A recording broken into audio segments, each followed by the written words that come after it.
Si vous n'avez pas vu le programme sur M6, vous en avez forcément entendu parler, certainement même bien avant qu'il sorte à la télévision et qu'il soit diffusé. Donc c'est la nouvelle émission produite et présentée par Karine Le Marchand, entre autres parce que de nombreux intervenants apparaissent dans le programme. Dans ce programme, 10 personnes, 9 femmes et un homme atteints d'obésité morbide qui ont décidé de se faire opérer, d'être coachés pour retrouver quelque part une vie, si on en entend le titre Renaissance, qui a été tapé avec une bonne règle par l'association Gras Politique qui juge que c'est un titre grossophobe dans le sens où Renaissance sous-entend une mort et que quand on est gros, on est mort vivant.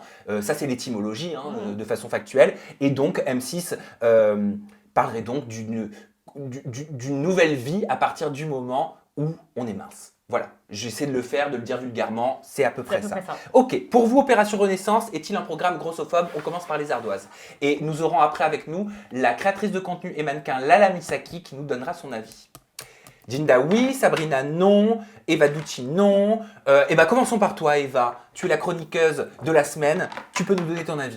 Alors pour moi, c'est pas du tout une émission grossophobe, après ce n'est que mon avis. Je pense que ça aurait pu même être des gens très minces, de corpulence très maigre et qui voudraient être musclés par exemple.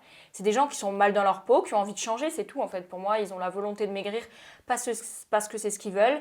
D'ailleurs, il y en a une qui explique qu'elle a du mal à avoir des rapports intimes avec son copain, que ça lui fait mal au ventre, même pour des problèmes de santé, ça peut faire mal au cœur, on peut avoir des problèmes d'artères, etc. Ok, donc ce que tu décris, c'est assez médical au final. C'est des gens qui ressentent le besoin de maigrir parce qu'ils sont mal dans leur corps. S'il y a des gens qui sont bien dans leur corps, tant mieux.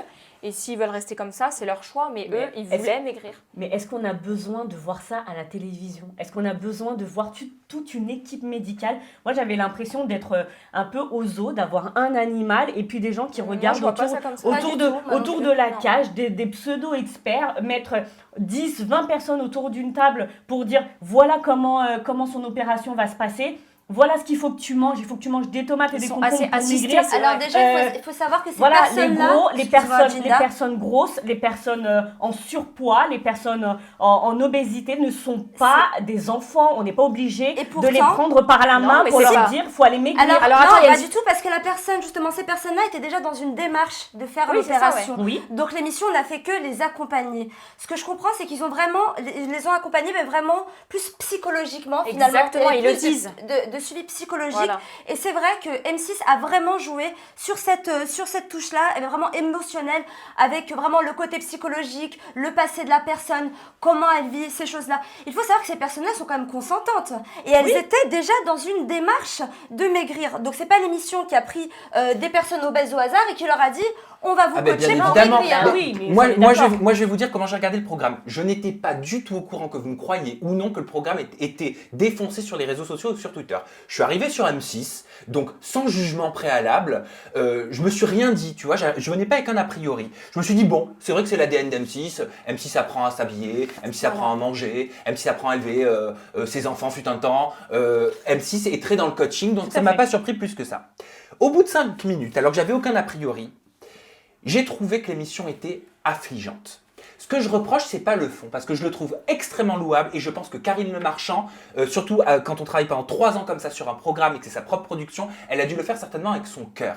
Je reproche le côté sensationnel des images, je reproche le côté spectacle, je reproche le côté cirque. C'était mal fait. C'était mal construit, c'était vulgaire, c'était faire des images pour faire des images. Mais ça ne se veut pas être un documentaire médical sur l'obésité. Ça ne se veut pas ça, c'est vraiment M6 a vendu ce concept, comme tu l'as dit, vraiment pour quelque chose comme, un peu du divertissement, du sensationnel. Mais est-ce qu'on peut faire du divertissement avec l'obésité morbide qui est considérée comme une maladie? Quand j'ai dit divertissement, moi j'ai quand même appris des choses. Moi j'ai appris des choses ça dans peut même cette aider émission. Des gens justement, je pense. Moi franchement j'ai été touchée. J'ai été touchée par certains témoignages des femmes parce que je me suis un peu reconnue dans la façon très dure qu'on a de se juger nous-mêmes. Et j'étais vraiment curieuse de voir comment ces personnes-là justement allaient réapprovisionner. Rappelle-toi, il y a quelques années, il y avait une émission qui s'appelait Belle toute nue. Belle toute nue le faisait très bien. C'était magnifique parce que c'était l'acceptation de soi. C'est-à-dire c'était des femmes. Parce que c'est l'acceptation de soi. Oui. Mais en fait, je comprends pas. Ça veut dire que les femmes rondes n'ont pas le droit de vouloir maigrir. Mais bien sûr que si. Donc il y a même son grossophobe, Sabrina, c'est ça que je comprends à quel là. moment j'ai pu dire ça dans mon discours où Jinda, qui ne semble pas avoir le même avis que toi, a pu dire ça? On n'a pas dit ça, c'est pas ce qu'on est en train de dire. Bien sûr que les personnes qui sont grosses ou qui sont rondes ont le droit de vouloir maigrir et de le montrer à la télévision. Moi, je reproche le côté sensationnel. Je reproche le côté image. Le boxeur, excuse-moi, il servait à rien. Le boxeur, c'était pour faire des images, je tape dans un truc, c'était pas du tout de la boxe. Stéphane Clerget, le psychologue, qui était présenté comme un psychologue, peut-être qu'il l'est, certainement. Moi, je le regarde tous les samedis sur Chérie 25, il est historien, spécialiste de la cour des rois et des reines et des maladies de Marie-Antoinette. Tu vois? Et Christina Cordula et Karine Le Marchand, pour moi, c'était les mystères de l'amour. C'était un texte répété. Christina Cordula, je l'ai trouvée mal à l'aise. Elle n'était pas à sa place pour moi. Je la sentais gênée. Je suis persuadée que même elle ne se sentait pas bien. Je te rejoins là-dessus parce que je pense que c'est le mauvais format pour ce genre de sujet. Parce que c'est délicat quand même d'aborder ce genre de sujet. Et il est vrai qu'il n'y avait pas que des experts à la table. Enfin, on a l'impression que voilà, Christina Cordula, on se demande ce qu'elle fait là. Ça s'est utilisé dans tellement vrai. On a pris un mixeur et on met toutes les émissions à l'intérieur et on fait une salade de fruits. Ça là-dessus, c'est vraiment Stéphane Plaza. Ça là-dessus, je vous rejoins totalement. Mais franchement, je pense que c'est vraiment une émission qui se veut bienveillante. Moi, j'ai appris des choses. On voit que c'est maladroit en fait. Voilà. Mais tu vois, tu viens de le dire. Voilà. On n'est pas en train...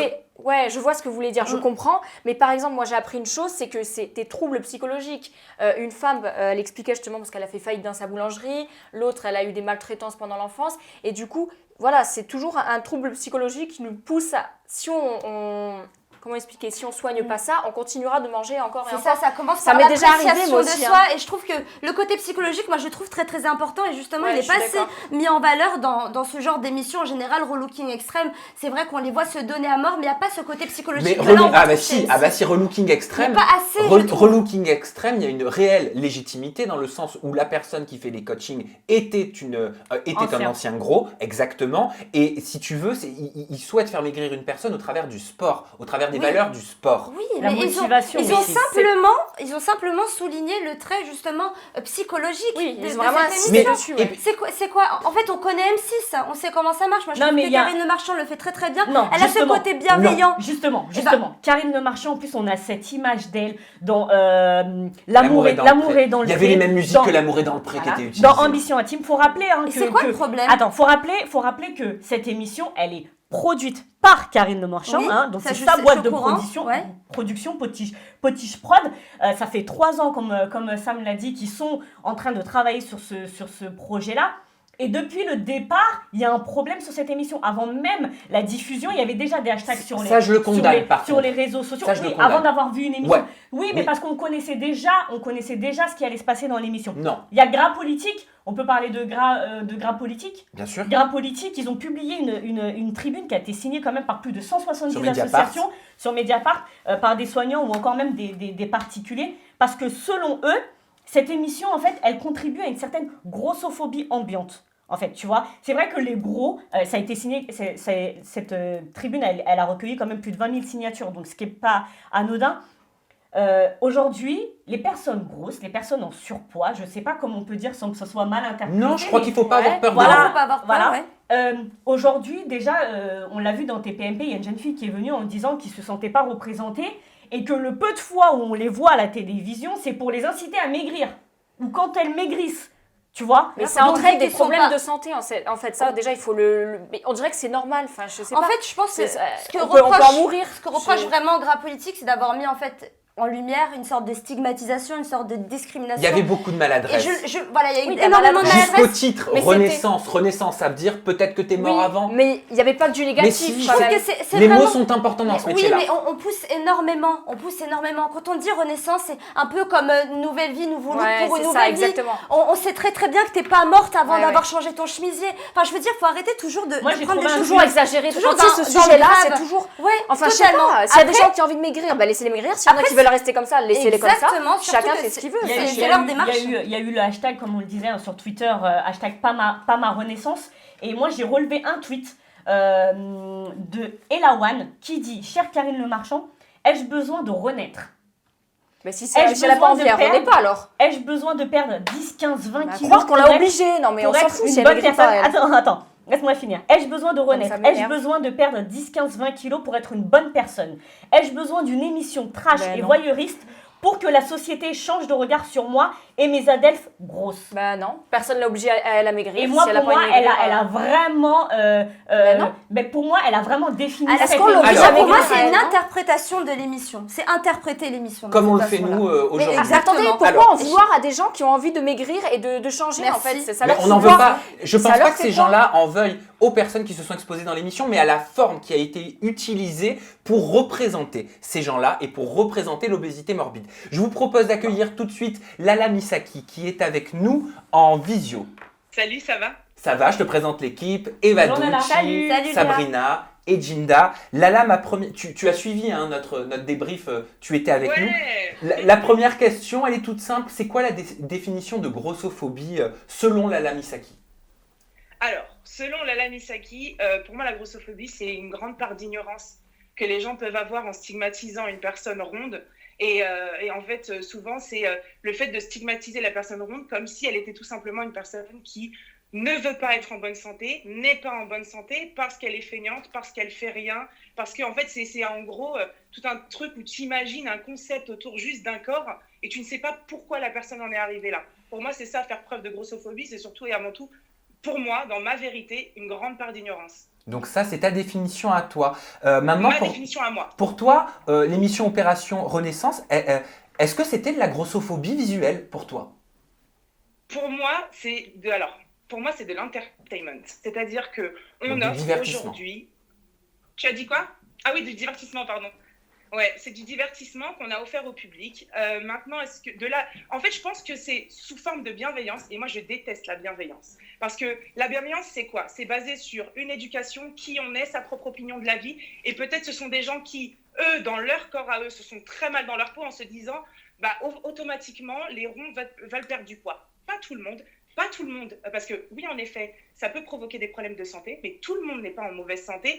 Et le problème, c'est que moi, ce que j'aurais aimé dans ce programme, et là, dans ce cas, je l'aurais regardé jusqu'au bout, c'est d'avoir une espèce d'équité, c'est-à-dire d'avoir plein de gens qui ont envie ou besoin d'une renaissance pour une nouvelle vie, peu importe les termes qu'ils veulent employer, mais j'aurais aimé une équité entre une personne en obésité, une personne anorexique, une personne qui a besoin d'une greffe, une personne qui a besoin de... Voilà. Et ça aurait été un truc où on a de la diversité. Maintenant, le problème, c'est qu'ils se baladent entre à la fois le magazine de santé et à la fois la télé-réalité. Et du coup, je trouvais que finalement, c'est là où ça stigmatise la personne ronde. Parce que toi, tu es là, tu vas marcher dans la rue, tu vas regarder l'émission. Si tu es sur un bon jour, tu auras de la peine pour les gens gros parce que tu as vu la fille pleurer en disant qu'elle était ronde parce qu'elle avait été maltraitée, l'autre parce qu'elle avait perdu sa boulangerie, etc. etc.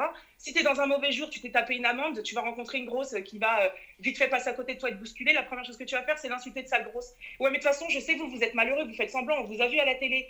En fait, il y a tout ce truc où ça peut engendrer plein de réactions de manière générale. Et moi, ce qui me dérangeait, c'est que pour la quantité de professionnels qu'il y avait dans l'émission, je les ai pratiquement pas entendus parler. J'entendais Karine Le Marchand parler et j'entendais du coup, on voyait la vie de ces gens-là. Donc évidemment, c'était génial de la montrer en train de manger son plat de lasagne en disant « c'est la dernière fois que je vais manger des lasagnes ». L'autre qui disait « mon péché mignon, c'est le fromage ». Enfin oui, mais tu peux avoir n'importe quel avoir n'importe quelle morphologie et ton péché mignon c'est le fromage et tu peux faire un 34 et ton péché mignon c'est les lasagnes. Et moi le raisonnement que je me suis posé, c'est avec la quantité de professionnels qu'il y avait sur le plateau, dans l'émission, peu importe crédible ou pas crédible, avec sur le nombre de temps sur lesquels ils les ont suivis comme ils aiment si bien le spécifier, et ben il n'y en a aucun qui a réussi à finalement trouver les mots, donc MAUX, de la personne pour justement qu'elle arrive à perdre un certain poids sans avoir besoin d'avoir recours à la chirurgie. Parce qu'il y a aussi des solutions, tu vois. Parce qu'en vrai, ça reste un mal-être, mais le mal-être ne se soigne pas forcément que par une transformation physique.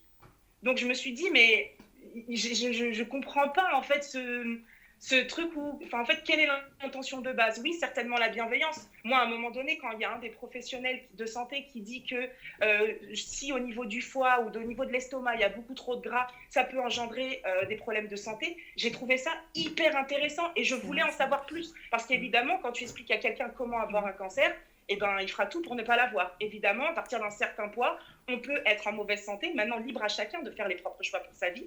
Mais à côté de ça, ça ne veut pas forcément dire que dès que tu as des formes, tu es en mauvaise santé. Parce que finalement, il se base sur quoi? L'IMC. L'IMC, c'est quoi? C'est un Belge qui l'a inventé et qui a dit que lui-même, à la base, c'était pour recenser la population physiquement et qu'en aucun cas ça ne pouvait s'appliquer à une seule personne. Et donc du coup, là on se dit ok, donc à partir d'un IMC, tu arrives à dire que je vais crever dans 10 ans, 20 ans ou 30 ans, mais finalement, mes origines, ce pourquoi, d'où vient mon corps, d'où viennent ces formes, etc. Alors oui, certainement un petit mal-être, le fait que je prenne du poids plus rapidement, que je suis peut-être un peu gourmande. Et finalement, avec toute cette batterie de professionnels, ils ne se sont pas attardés sur des choses autres que juste, alors le côté où on va les faire pleurer, après on va les suivre dans leur vie, on va voir que c'est très compliqué, et ensuite on les emmène en opération, après on les relook et c'est fini. Et il y avait juste 2-3 conseils comme ça de professionnels qui passaient, qui des fois étaient intéressants, on voulait les attraper, et puis c'est tout. Et c'était pas assez creusé selon toi. Donc merci Lala Misaki. Nous on est convaincus que l'idée de base était bienveillante. Voilà, on est juste en train de parler d'une forme et puis de toute façon tous les avis sont sur ce plateau réuni. Lala Misaki, on peut te retrouver sur tes réseaux sociaux. Tout est sous nos yeux de toute façon et également sur ta chaîne YouTube. Je le rappelle, tu es créatrice de contenu et mannequin.